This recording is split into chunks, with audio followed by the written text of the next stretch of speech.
Kuroko no Basket.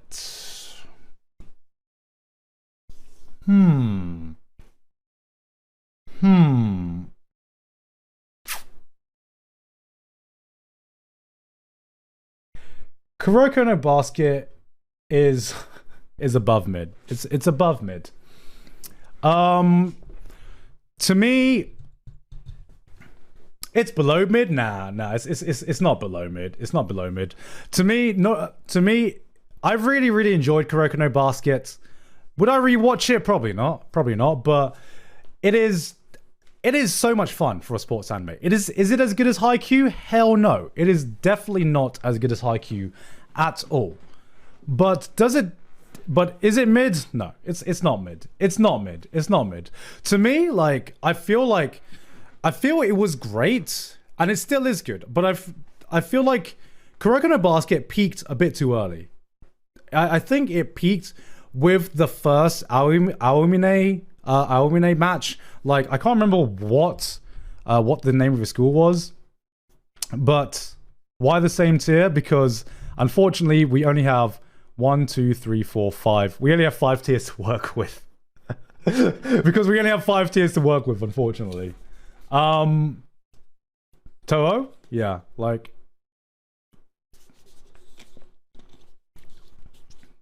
I feel like I have to make more tiers. Should I make more tiers? Wait, this is above mid.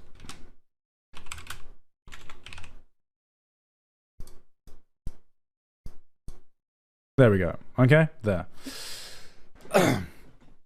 Where was I?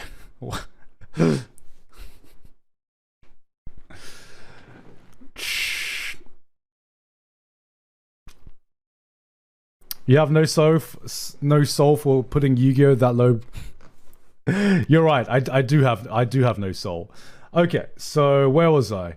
Yeah. Okay, Kuroko no Basket. To me, it peaked with the Aomine match. Like that first match, I think was peak Kuroko, and that was the last time you really got truly surprised by like someone's ability and someone's power. And to me,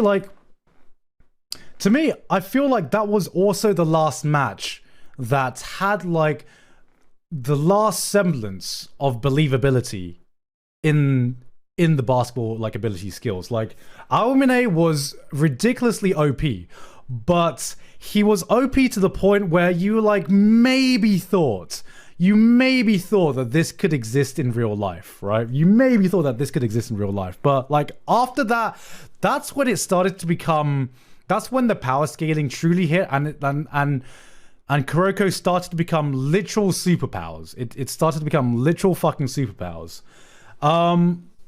That was, to me, that was when Kuroko was at its best. But like even after that, when they introduced shit like the zone and some of the later powers, that's when it became less interesting to me, but it was still hype. There was never a point when Kuroko wasn't hype. And that's the important thing. I think the character writing is less good than Slam Dunk and Haikyuu, but I still think that at its best, at its best, Kuroko is hype. And that's one thing that you can't say that Kuroko is not, because it is hype. It is hype. And that's why, to me, Kuroko is above mid. It is above mid. Zone is more realistic than any other power, though.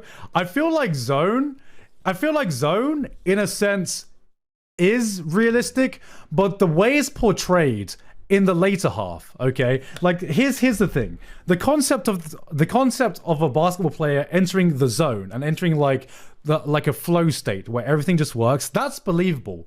What isn't believable? What isn't believable is how it has like a time limit, right? How, like, I remember watching the movie and it got to a point when people were just like, when the players were just like, all right, we have literally 5 minutes of zone time. We have 5 minutes of zone time and that's our limit. And then you could like on command go in zone and go out of zone. And like, that's not how it works. That's not how flow state works, right? Like, it was more believable the first time it was introduced, and then at the later at the later period, it just became a Super Saiyan power-up, and that's not what it's meant to be, you know? Like, it was, like, Zone was believable until it wasn't. Like, am I misremembering? But in the movie, did they want Kagami to save some of his Zone energy towards the end of the match?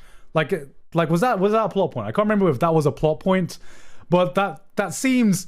I think that seemed like it happened, and I was just like, I don't think that's how it works, my guy. I don't think that's how it works.